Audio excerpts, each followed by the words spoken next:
Ya, ini saudara sekilas ya, saya coba tampilkan. Ini dari buku Simbolikut ya, buku Simbolikut jilid 12 nomor 5 ya. Saudara-saudara bisa lihat di sini yang dijadikan dasarnya saudara John Laleno itu dia bicara yang itu yang disorot Dela itu ya. Mereka yang lainnya, orang-orang yang lebih tua. Oh ini nih, pada waktu Nyonya White ya, kita lihat dibaca itu dia bisa disorot itu di atasnya 3 baris di atas 1930 yang warna kuning. Itu ada kata-kata pada waktu Nyonya White pertama kali menyaksikan kedatangan 12.000 orang itu yang berasal dari 12 suku bangsa ya. Nah, kita lihat di situ.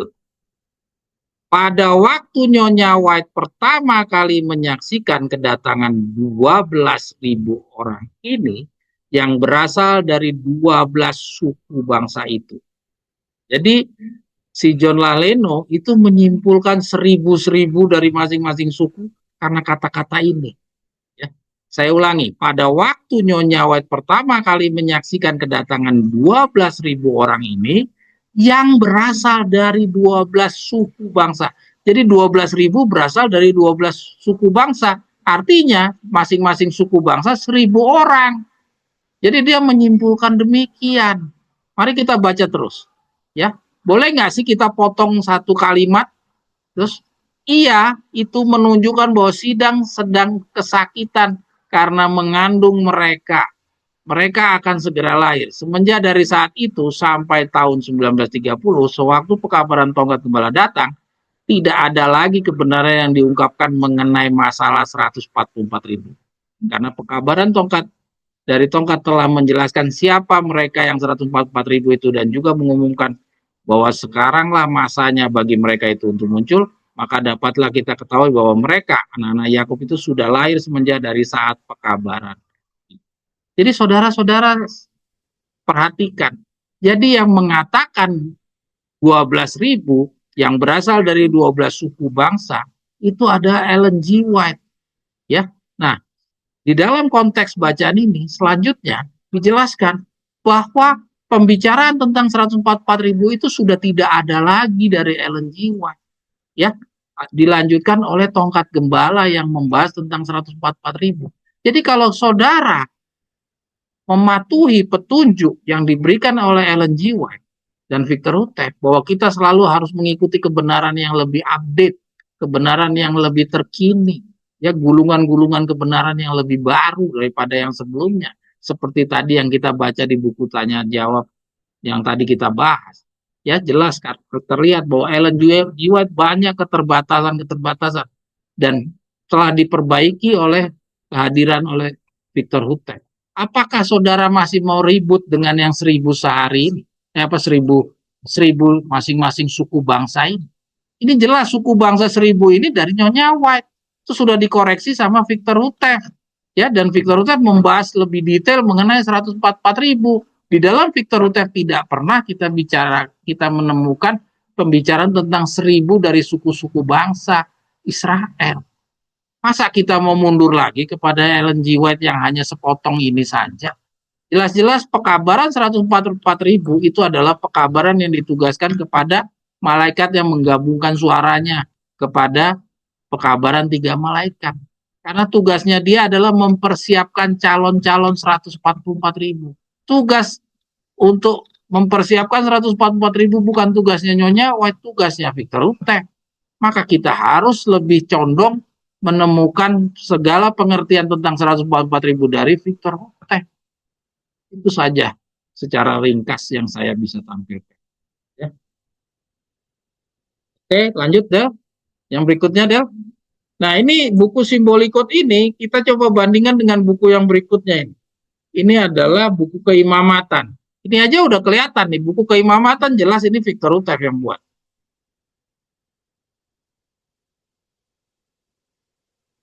Ini kita coba ambil satu saja contoh. Ya, ini aja udah bertentangan itu yang kita warna birukan. Ya, dengan munculnya barisan terdepan, ya ini Vanguard yang mereka bangga-banggakan nama kelompoknya adalah Vanguard. Dengan munculnya barisan terdepan ini, berikut bala tentaranya, buah-buah pertama itu, dari mana akan dipilih masing-masing 12.000 orang daripada ke-12 suku bangsa Yakub, yaitu mereka 144.000. Ini undang-undang dasar, buku keimamatan. Ya. Jadi ini murni yang ini adalah hasil penyelidikannya Victor Utep. Kalau yang tadi itu Victor Utep menyadur di dalam simbolikot, itu dia sadur dari pengertiannya Nyonya White. Padahal kita baca di semua tulisannya Nyonya White yang bicara tentang 144.000, hanya di bagian itu saja yang dia bicara 1.000. Ya, dengan ini aja udah bertentangan. Ya. Coba Dela lanjut dah. Ya. Yang berikutnya ini kita coba bandingkan ya dengan beberapa pedoman yang diberikan oleh Victor Utep untuk menyelidiki pengungkapan kebenaran. Ya. Kecil sekali deh. Ya. Nah, ini lihat. Penyebab dari kekacauan doktrin yang sangat umum di antara para penyelidik Alkitab terletak pada kelalaian mereka yang sering sekali lalai mengamati sesuatu persoalan di bawah pandangan perspektif dari pendapat penulisnya sendiri. Jadi, coba lihat. Ini rumus ini harus dipenuhi. Jangan sampai rumus ini tidak dipenuhi. Dia ngambil petik keluar daripada seluruh konteks. Kita nggak usah baca semuanya. Nanti kita akan ulangi lagi 2 minggu lagi. Coba yang berikutnya, Del. Ini ada beberapa saja yang saya tampilkan ya. Ini juga adalah tidak adil bagi seseorang untuk membela sesuatu masalah berlandaskan pada bobot dari hanya pendapat yang berasal dari 1 atau 2 ayat, tanpa terlebih dahulu mempertimbangkan semua ayat dalam terang dari seluruh pasal. Ya, kita nggak usah baca lengkap. Yang berikutnya, kami tidak akan pernah mencoba membangun sesuatu pendapat berlandaskan pada kecocokan dengan sesuatu bagian-bagian Alkitab, sementara bertentangan dengan bagian yang lain. Karena penyimpulan sedemikian ini pasti salah. Nah, jadi lihat, ketika tadi kita bandingkan sama buku keimamatan sudah berbeda. Kata Nyonya White, kata Victor Utep, buku simbolikot ini, dibilang itu sudah pasti salah. Nah, kalau kita lihat di sini sudah dibilang itu udah pasti salah, apakah kita mau pegang yang itu atau kita mau pegang kata-kata di dalam buku simbolikot volume 2 ini? Mau percaya sama siapa? Nyonya White kah? Mau percaya sama penjelasan Victor Utep kah? Atau kepada saudara yang menyampaikan itu? Pengertian tentang 12.000 itu. Kalau saudara berpegang kepada orang yang 12.000 itu, artinya saudara bergantung kepada orang itu. Ya, oke lanjut. Ya, hendaklah kita ingat selalu untuk memperhatikan aturan yang tak dapat dilanggar, bahwa sesuatu interpretasi sesuatu pernyataan yang diilhami harus cocok dengan semua pernyataan yang berkaitan lainnya. Harus cocok. Ini tanya jawab buku 3. Pertanyaan nomor 58. Pertanyaan nomor 65 kita lihat. Tidak ada satupun siswa Alkitab yang jujur yang mau membangun suatu teori berlandaskan pada suatu interpretasi yang akan mengendalikannya, mengesampingkan ayat-ayat yang lain. Ya, jadi ayat Wahyu 7, ayat 4 sampai 8 diabaikan. Yang membicarakan masalah itu, ia akan berusaha membuat analisa terakhirnya sedemikian rupa sampai sepenuhnya cocok. Tuh, dia membuat analisa terakhirnya sedemikian rupa sampai semuanya cocok ya dengan semuanya, atau sebaliknya ia akan mengaku bahwa ia belum memperoleh terang atas masalah itu. Ya, jadi artinya kita disuruh membuat analisa. Karena apa? Karena banyak tulisan-tulisan Nyonya White yang tampaknya satu sama lain saling bertentangan. Kenapa? Karena pada saat disampaikan pengetahuannya itu berbeda-beda. Setiap waktu Tuhan memberikan kebenaran tahap demi tahap. Jadi kadang-kala ada tahapan yang Nyonya White belum menulis, tapi di dalam tulisan yang lainnya nanti dia akan mengungkapkannya. Nah, terhadap ada hal-hal yang seperti itu, disinilah kita ditugaskan untuk sepenuhnya cocok dengan semuanya. Ya, kita membuat analisanya sedemikian cocok. Oke, lanjut ya. Habis ya. Nah, itu dia. Ya, jadi kita lihat ini. Kita nggak usah panjang-panjang membahas soal 12.000 itu. Cukup dengan demikian aja udah terlihat. Apakah saudara masih mau gantung soal 12.000 itu? Masih mau percaya soal 12.000 itu? Kalau kita lihat dari rumus yang begini aja, tadi cuma kita bandingkan dengan satu aja kutipan, yaitu buku keimamatan. Bagaimana kita bandingkan dengan buku-buku yang lain? Nanti kita akan tidak pernah menemukan 1.000 sehari, 1.000 sehari. 1000 dari masing-masing suku itu tidak ada, selain daripada simbol ikut yang tadi. Ini kita belum bicara tentang tahun 26-nya, tahun 2026 lagi. Ya. Oke, lanjut dah. Nah, sekarang kita masuk kembali membahas seperti sebagaimana yang tadi di renungan pendahuluan. Ya, kita coba pelajari dari pengalaman Yohanes Pembaptis. Kalau tadi kita pelajari tentang bagaimana menghadapi penderitaan, ya, yang akan dirasakan oleh calon-calon 144.000 dari Yohanes Pewahyu. Sekarang kita coba kembali lagi pelajari dari Yohanes Pembaptis. Ya. Mari kita baca pelan-pelan ini. Mempelajari alasan mengapa Yohanes Pembaptis dengan kesadaran dari diri sendiri meninggalkan sahabat dan sanak saudaranya berpindah menyendiri di padang gurun. Kenapa kok sampai sedemikian ekstrim sih si Yohanes Pembaptis ini sampai mau meninggalkan saudara dan sanak saudaranya? Kok sampai sedemikian ekstrimnya? Ya, apa perlu sampai seperti itu? Ya, apa nggak berlebihan cara seperti itu? Mari kita ikuti. Kutipan referensi utamanya ya. Ini referensi utamanya, mari kita baca. Ya, ini dari Stella juga. Ya, saya bacakan. Ia akan menjadi salah satu orang besar Tuhan.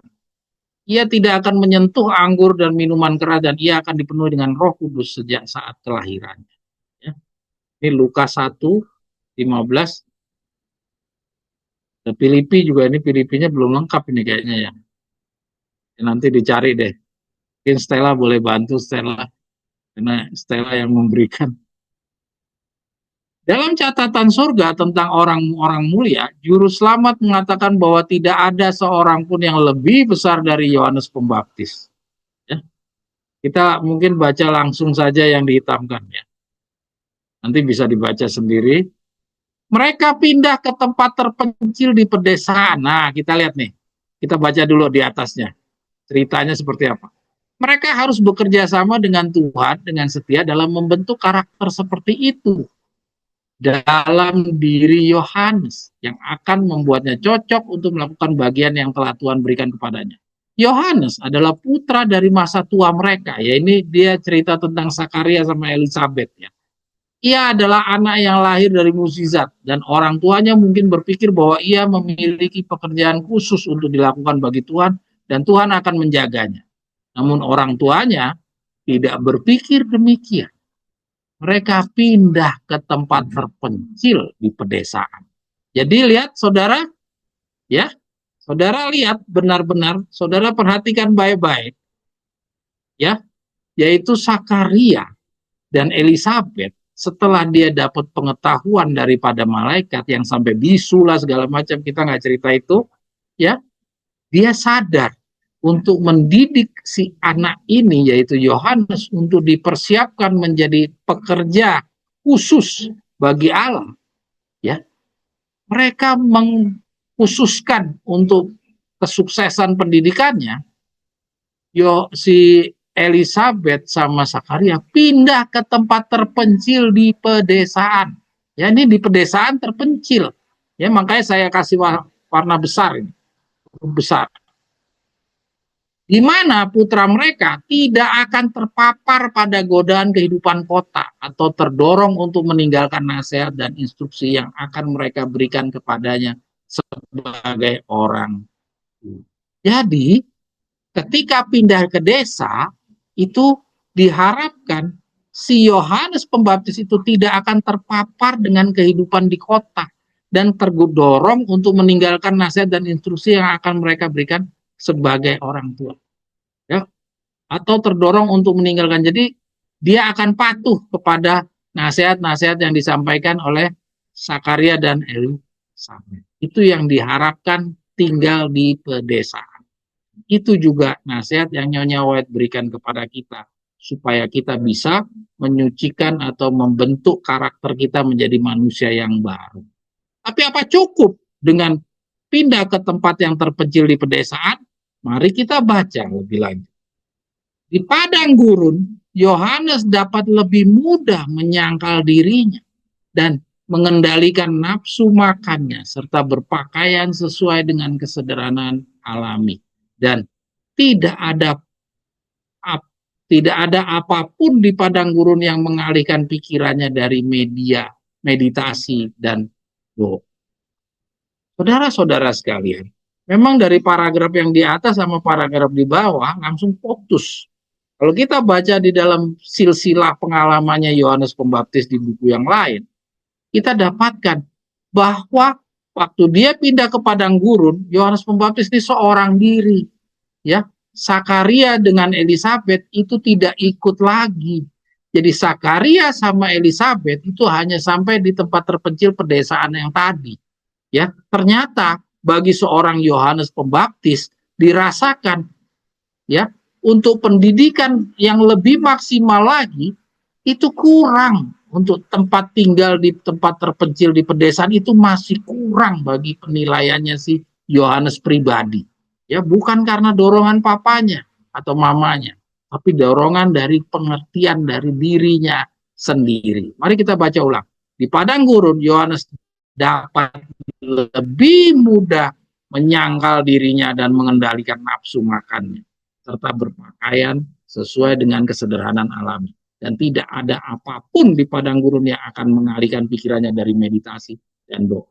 Apa nggak cukup di tempat terpencil di pedesaan tadi oleh Yohanes Pembaptis? Apa nggak cukup? Mari kita baca di bawah. Dela geser deh. Apa nggak cukup? Nah, mari kita baca di sini. Yohanes mempersiapkan diri melalui kekurangan dan kesulitan hidupnya yang terpencil untuk mengendalikan semua kekuatan fisik dan mental, ya, sehingga ia dapat berdiri di antara orang-orang yang tidak tergoyahkan oleh keadaan di sekitarnya seperti batu-batu dan gunung-gunung padang gurun yang telah mengelilinginya selama 30 tahun, ya. Lihat.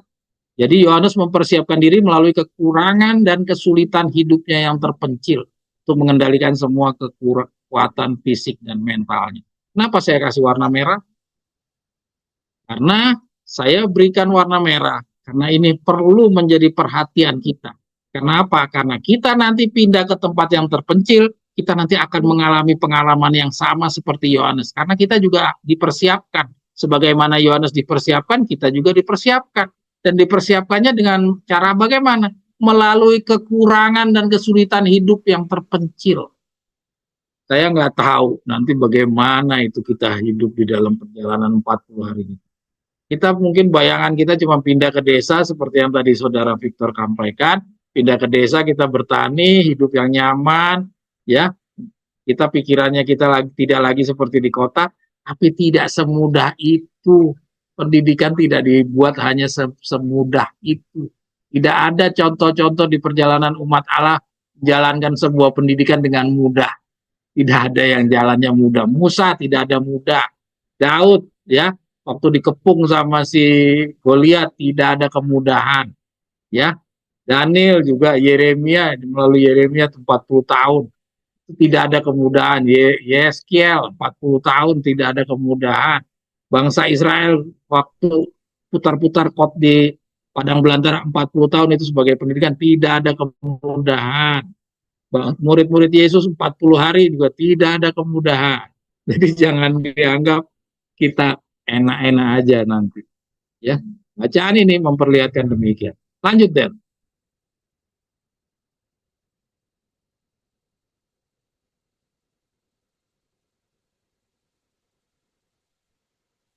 Del, lanjut, Del.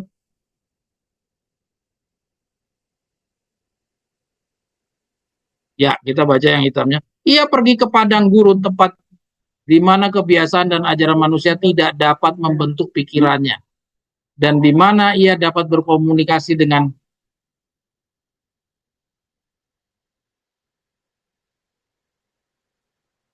mana dia tadi, Del?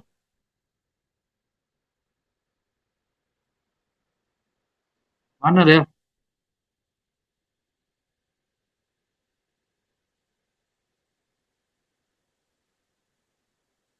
Ia pergi ke padang gurun, tempat di mana kebiasaan dan ajaran manusia tidak dapat membentuk pikirannya, dan di mana ia dapat berkomunikasi dengan Allah tanpa halangan. Nah, ini yang warna merah ini ya. Yohanes Pembaptis adalah seorang yang dipenuhi dengan Roh Kudus sejak kelahirannya, dan jika ada seseorang yang dapat tepat tak terpengaruh oleh pengaruh zaman yang merusak, pastilah dia. Ya, dia sudah sejak lahir sudah dikhususkan, ya. Kenapa dia penuh ketakutan? Bapaknya sudah bawa dia ke tempat terpencil di pedesaan, dia masih juga khawatir. Ya, kita baca lagi tuh. Namun ia tidak berani mempercayai kekuatannya sendiri. Luar biasa ini. Dari lahir dia sudah dipersiapkan, bapaknya juga sudah membawa dia untuk pendidikan ke tempat yang terpencil di pedesaan, dia masih ngerasa kurang juga. Ya, ia tidak berani mempercayai kekuatannya sendiri. Luar biasa. Ya, bagaimana dengan kita? Kita disuruh pindah ke desa aja, tawar sana, tawar sini. Padahal belum disuruh pindah ke padang gurun, baru pindah ke desa. Ke desanya juga seperti yang tadi Victor sampaikan, betapa indahnya tempat itu, dingin, ya. Apa mungkin tempatnya juga tenang segala macam. Kok kita banyak tawar-tawar, banyak tunda-tunda, ya.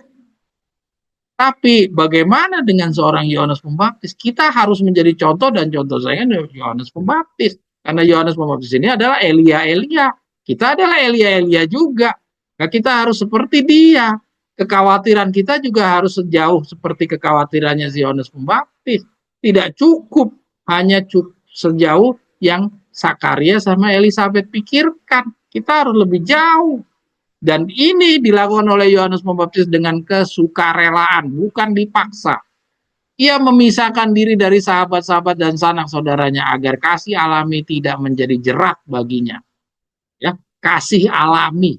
Jadi cinta itu harus sudah dibuang.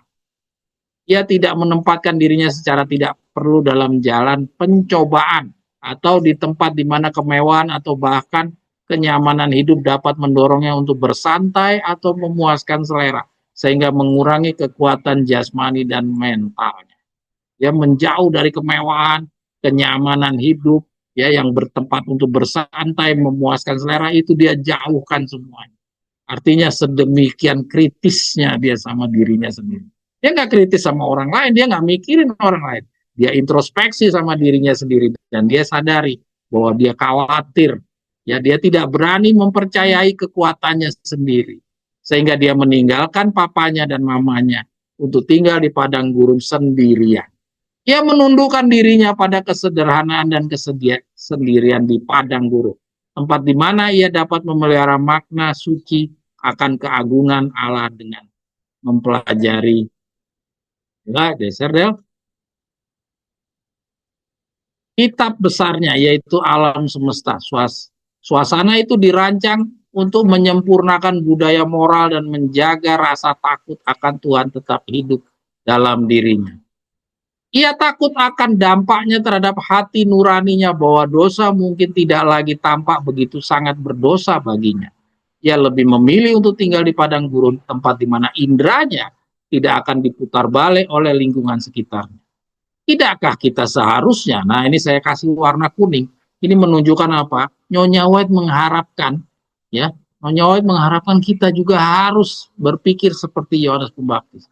Tidakkah kita seharusnya belajar sesuatu dari teladan orang yang dihormati oleh Kristus, dan tentang siapa dia berkata, di antara mereka yang dilahirkan oleh perempuan tidak pernah tampil seorang yang lebih besar daripada Yohanes Pembaptis. Kita harus seperti dia. Ya, apa sulitnya. Beberapa penelusuran lebih lanjut mengenai hal-hal yang membuat Yohanes takut akan kemampuan pertahanan dirinya. Nah, ini tulisan yang tidak berbicara tentang Yohanes. Ya, Dela boleh ke atas dulu sedikit. Oke, berhenti Dela. Ya, saudara-saudara sekalian, kita coba lihat di sini. Kalau Yohanes Pembaptis saja pemikirannya sampai sedemikian jauh, ya, apakah kita tidak berpikir sedemikian yang harusnya dipikirkan oleh Yohanes? Yohanes memandang tinggal di pedesaan saja masih kurang. Kita tidak dituntut untuk sejauh itu. dari bacaan-bacaan yang lain. Di sini kita hanya disuruh mengikuti teladannya. Oleh Nyonya White dibilang kita disuruh mengikuti teladannya Yohanes. Dalam hal apa? Dalam berpikir. Tapi dalam kita cari tempat, kita hanya dikasih petunjuk di dalam tulisan-tulisan yang lain untuk pindah ke tempat terpencil, yaitu ke pedesaan. Yang seperti yang dilakukan oleh Zakaria dan Elizabeth. Kita tidak disuruh untuk pindah ke padang gurun. Ya, tidak ada tulisan yang menyuruh kita ke padang gurun, tapi yang kita disuruh hanya ke tempat yang terpencil dan kita menanam di sana. Ya, kalau di padang gurun nggak ada orang bisa menanam. Ya, semuanya tandus seperti di Pulau Patmos tadi. Tapi kita disuruh bertani di tempat di pedesaan, di tempat yang terpencil. Kita tidak se ekstrim yang Tuhan mintakan kepada yang dicontohkan oleh Yohanes Pembaptis. Ya, tapi kita disuruh berpikir sedemikian kritis. Ya, kita harus punya kekhawatiran tentang dampak dosa kepada kita seperti Yohanes Pembaptis. Ya, saudara-saudara, marilah kita sebagai Elia akhir zaman, kita contoh Elia contohnya dahulu. Oke, ini beberapa penelusuran ini ya, nanti bisa diikuti. Dela, boleh geser Del, kita lihat yang dihitam-hitamkan aja. Nah ini. Oke, ini tulisan apa dari atasnya dah?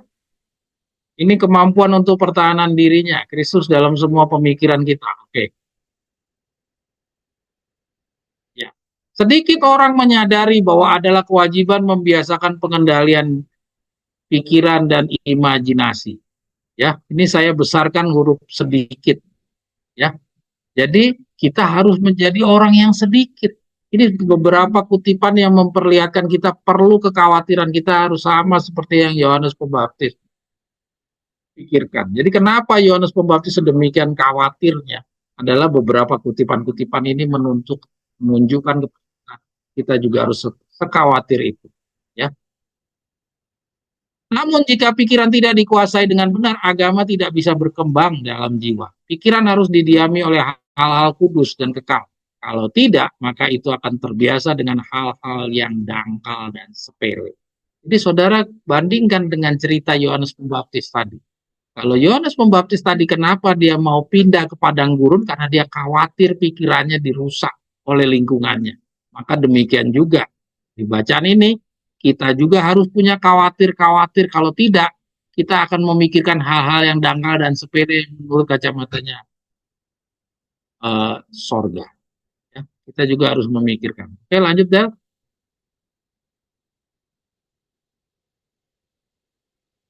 Nah ini ia meminta semua yang ada pada kita. Ini saya bacakan yang hitam-hitam saja. Nah, kalau ia meminta semua yang ada pada kita, padahal kita kerja di kota ini masih bekerja mencari nafkah. Nah, ini bagaimana caranya kalau kita disuruh dimintakan semuanya? Ya, jelas-jelas. Maka itu nggak heran kalau Yohanes Pembaptis dia meninggalkan saudaranya dan lingkungannya, sahabat-sahabatnya. Dia memilih untuk tinggal di padang gurun.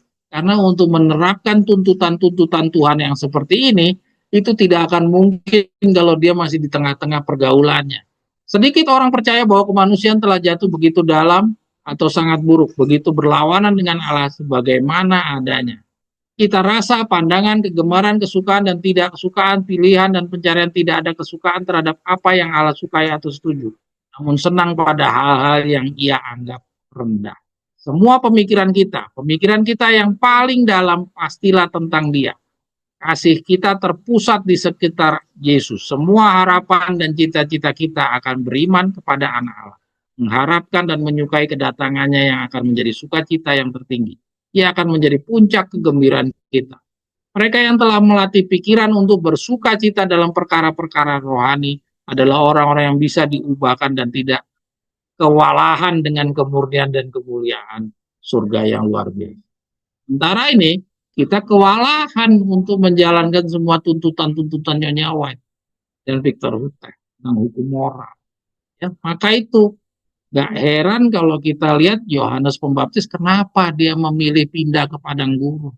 Karena dia lihat dia harus menciptakan sukacita di dalam perkara-perkara rohani. Kalau dia tetap berada di pergaulannya, apakah mungkin dia akan sukacita dengan perkara rohani?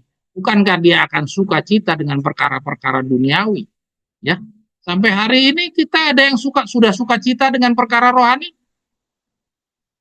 Saya nggak yakin ada di saudara di kita semua sudah mulai menyukai sukacita dengan perkara rohani. Saya belum lihat atau saya nggak yakin. Masuk diri saya sendiri aja masih belum sukacita di dalam perkara-perkara rohani. Nah, itulah kita harus punya kekhawatiran sebagaimana Yohanes. Oke, lanjut.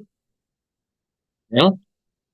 Mereka yang berserah kepada godaan ini segera kehilangan kesukaannya untuk bacaan yang mendalam. Mereka tidak tertarik belajar Alkitab. Kekuatan moral mereka menjadi dilemahkan. Dosa tampaknya semakin kurang menjijikkan. Inilah. Kalau kita berada di dalam kehidupan kita sehari-hari sekarang ini, dosa tampaknya semakin kurang menjijikkan. Semakin kita bergaul dengan orang-orang yang melanggar hukum, kita semakin memaklumi segala jenis-jenis pelanggaran-pelanggaran. Apalagi semakin hari ke depan ini, itu orang-orang yang sudah banyak semakin moralnya sudah menurun dan hal-hal yang dulu yang di masa-masa lalu itu menjijikkan, sekarang sudah menjadi hal-hal yang lumrah. Ya, termasuk bagaimana orang berpakaian pun sekarang semakin lumrah. Ya, apakah kita akan membiarkan diri kita juga akan seperti itu? Lanjut, pekerjaan-pekerjaan yang tidak jelas apakah ia akan menyesatkan dan merusak juga harus dihindari. Bila itu menanamkan rasa tidak suka untuk belajar Alkitab. Saudara-saudara lihat, biarlah semua orang menahan keinginan untuk membaca bahan yang bukan makanan bagi pikiran. Engkau tidak mungkin bisa melakukan kerjaan Allah dengan penglihatan yang jelas sementara pikiran disibukkan dengan jenis bacaan ini. Tanyakan pengalamanmu sendiri terhadap pengaruh bacaan ringan ini. Dapatkah engkau setelah menghabiskan waktu membaca bacaan seperti itu, membuka Alkitab dan membaca kata-kata kehidupan yang penuh minat? Tidakkah engkau mendapati bahwa buku Allah itu tidak menarik? Saya yakin saudara-saudara semua bisa menjawab pertanyaan. Ya. Jadi kalau kita bisa memahami apa yang kita baca ini, maka nggak heran kalau Nyonya White menyarankan kita pindah-pindah, berpisahlah kamu, dan jangan memegang atau menyentuh barang-barang yang najis. Ya, karena kita disuruh harus seperti Yohanes Pembaptis. Jadi jangan heran kalau Yohanes Pembaptis hidup di zaman kita ini sekarang, dia pun juga akan pergi ke padang gurun. Ya, mereka yang imajinasi tidak disesatkan oleh fiksi akan mendapati Alkitab adalah buku yang paling menarik dari semua buku. Ini yang tidak disesatkan oleh fiksi. Ya, sedangkan sementara kita nyaris hampir-hampir kita nggak beda dengan orang-orang di dunia. Mulut kita saja yang mengatakan kita ini umat. Ya, dengan tegas buanglah semua bacaan yang tak berguna. Bacaan seperti itu tidak akan memperkuat kerohanian, tetapi akan memperkenalkan kepada pikiran sentimen-sentimen yang menyesatkan. Imajinasi menyebabkan engkau makin sedikit memikirkan Yesus dan semakin sedikit mempelajari pelajarannya yang berharga. Jika engkau menyukai firman, selidiki pada setiap kesempatan. Sudah kita lakukan pada setiap kesempatan? Saudara, sudah? Jawabannya belum. Kenapa? Karena kita masih terpengaruh dengan lingkungan kita. Lingkungan kita sangat besar mempengaruhi kita.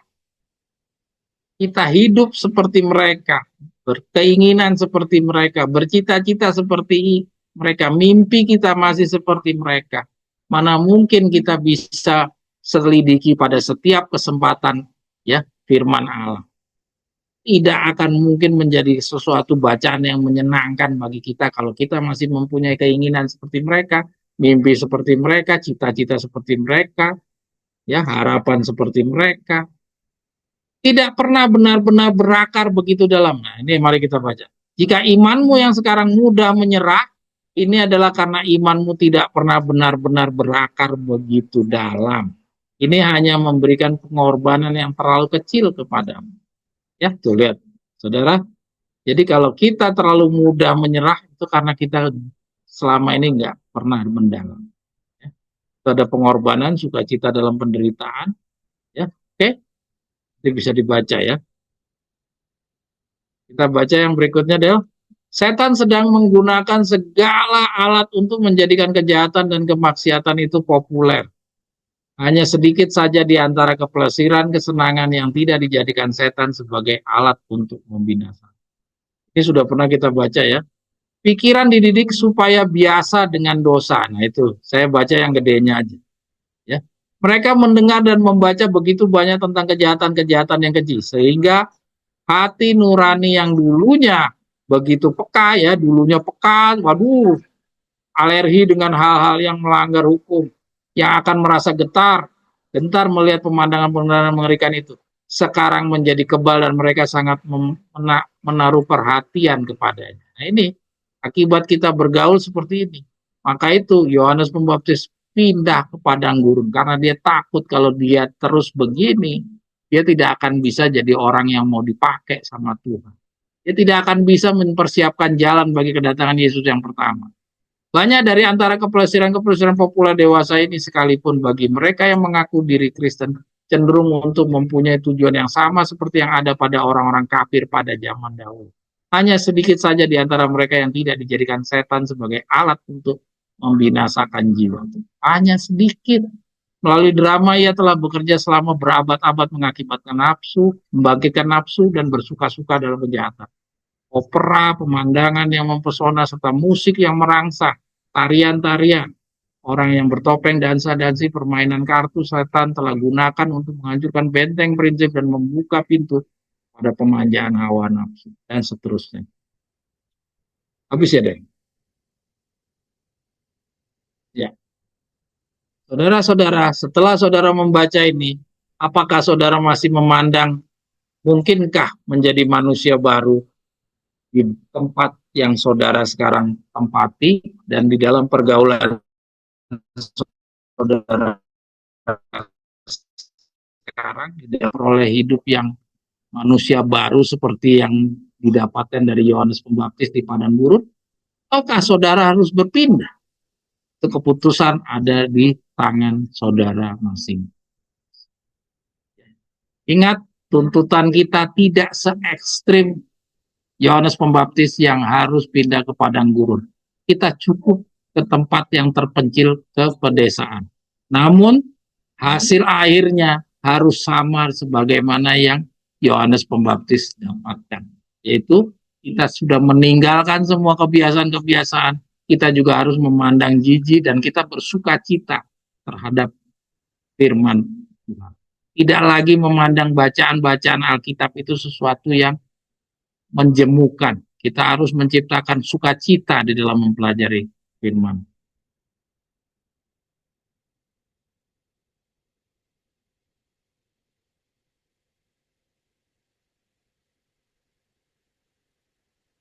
Yang ketujuh adalah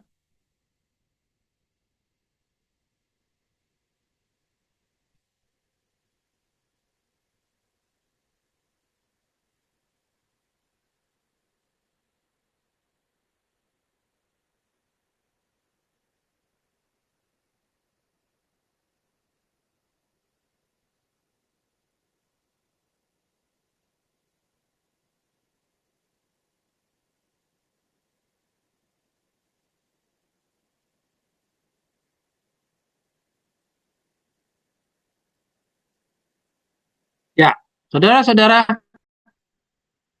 ini kembali lagi kita coba baca ini tentang perjalanan kita nanti sebelum kelepasan itu akan terjadi apa. Mari kita baca baik-baik ini. Kebangkitan kesalehan terlebih dahulu terjadi di antara umat Tuhan.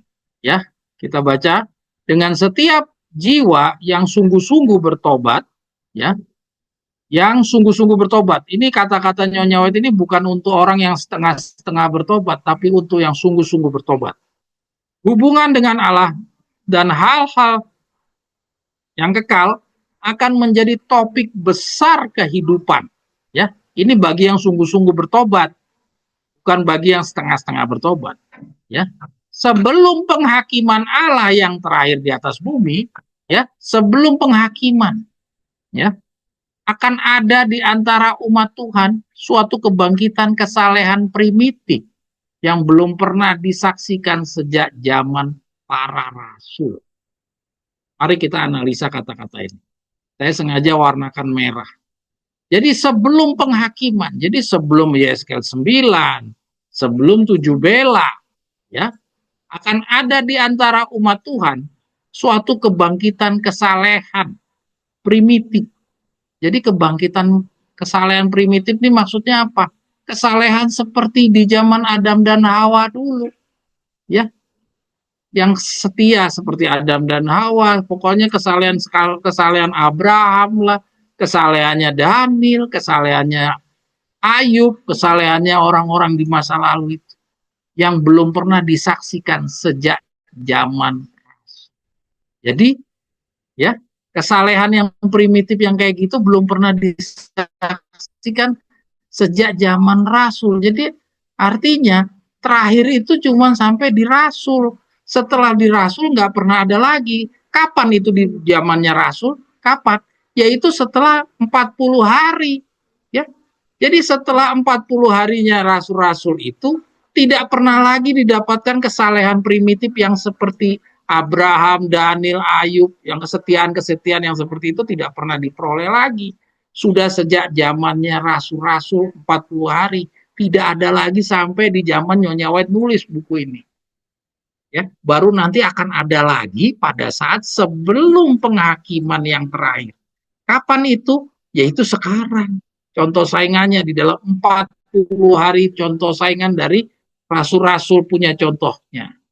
Ya, kan contohnya Rasul-Rasul menjalani 40 hari. Hasil dari 40 harinya Rasul-Rasul dia mendapatkan kesalehan primitif.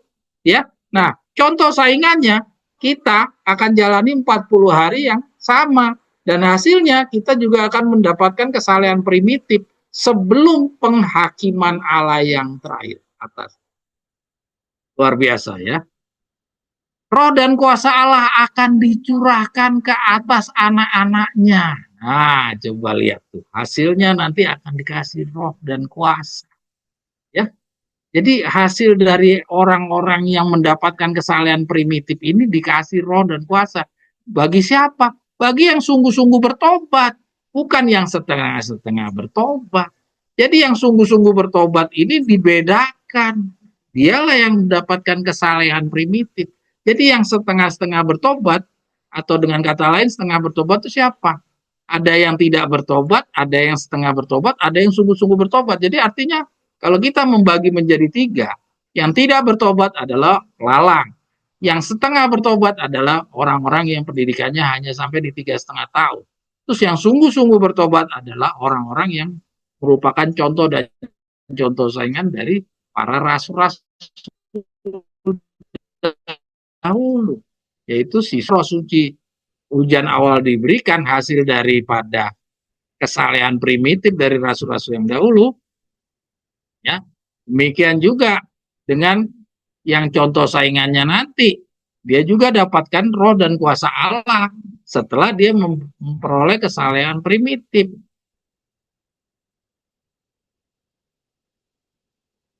Ya, roh dan kuasa Allah akan dicurahkan ke atas anak-anaknya. Pada saat itu banyak orang akan memisahkan diri dari gereja-gereja yang di dalamnya kasih akan dunia ini telah menggantikan kasih akan Allah dan firman-Nya. Nah, jelas ya. Jadi orang yang sungguh-sungguh ini udah berpisah dari gereja. Banyak orang baik para hamba Tuhan maupun jemaat akan dengan senang hati menerima kebenaran agung yang telah Allah berikan diberikan pada waktu ini untuk mempersiapkan umat bagi kedatangan Tuhan yang kedua. Untuk mempersiapkan diri.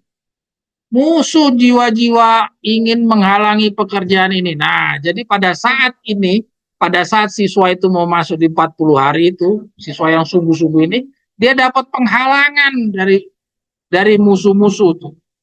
Bagaimana bentuk halangannya? Mari kita baca.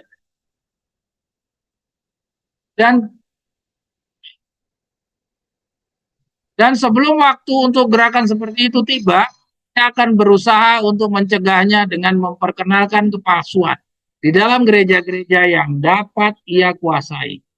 Ia akan membuat seolah-olah berkat khusus Allah dicurahkan, ya. Jadi musuh-musuh ini membuat seolah-olah berkat khusus Allah dicurahkan. Jadi bahaya ini. Ini musuh ini benar-benar kita kalau nggak benar-benar belajar, kita nggak kuasai, kita bisa jatuh. Karena apa? Karena dia akan membuat seolah-olah berkat khusus Allah itu dicurahkan. Di sana akan tampak apa yang dianggap sebagai minat keagamaan yang besar. Banyak orang akan bersuka cita karena Allah bekerja dengan luar biasa bagi mereka. Padahal pekerjaan itu dilakukan oleh roh lain. Coba lihat. Ya, luar biasa. Di bawah kedok agama, setan akan berusaha memperluas pengaruhnya atas dunia Kristen. A New Life, Revival and Beyond. Konversi palsu atau asli. Judulnya itu konversi palsu atau asli. Subjudul kebangunan rohani palsu. Apa bedanya? Ini saya dapat websitenya itu dari OI. Jadi luar biasa OI itu. Ya, betapa rajinnya dia membaca. Jadi saya sempat kasih kesempatan untuk baca tulisan ini. Jadi coba saudara lihat. Jadi betapa banyaknya ramalan yang meramalkan tentang 40 hari. Jadi bukan hanya satu tulisan yang bicara tentang 40 hari. Kita udah belajar banyak tentang 40 hari. Betapa banyaknya referensi yang bicara tentang 40 hari. Berbeda jauh dengan 1000 dari suku masing-masing suku bangsa yang mereka simpulkan dengan 12.000. Ya, itu bertentangan dengan banyak tulisan-tulisan yang lain. Sedangkan bicara tentang 40 hari contoh saingan, kita dapatkan banyak dukungan dari banyak tulisan-tulisan referensi-referensi yang lain. Oke, mungkin kira-kira demikian.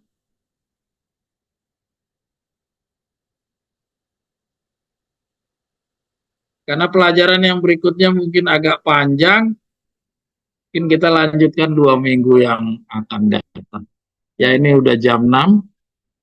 Mungkin kita akhiri atau ada yang mau komentar dulu sebelum kita tutup? Ya, saudara-saudara sekalian, kita sudah belajar dari pengalaman Yohanes Pewahyu, Yohanes Pembaptis, ya.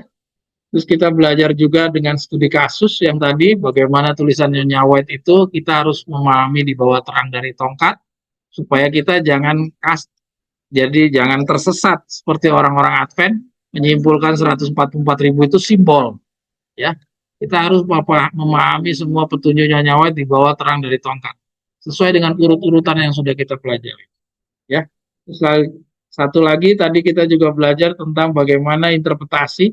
Jangan kita mendapatkan sebuah satu kutipan tulisan menyenangkan hati kita, terus kita lupa, kita tarik keluar dari seluruh konteks, kita besar-besarkan, kita abaikan semua tulisan-tulisan yang bertentangan dengan hal tersebut, kita junjung tinggi setinggi-tingginya. Padahal itu semua katanya itu sudah pasti salah. Tadi rumusnya sudah menjelaskan seperti itu. Katanya kalau tidak cocok itu sudah pasti salah. Oke, kira-kira mungkin demikian pembelajaran kita sahabat ini. Nanti kita akan lanjut 2 minggu yang akan. Silakan boleh ditutup sama saudara Ana, mungkin berdoa Ana.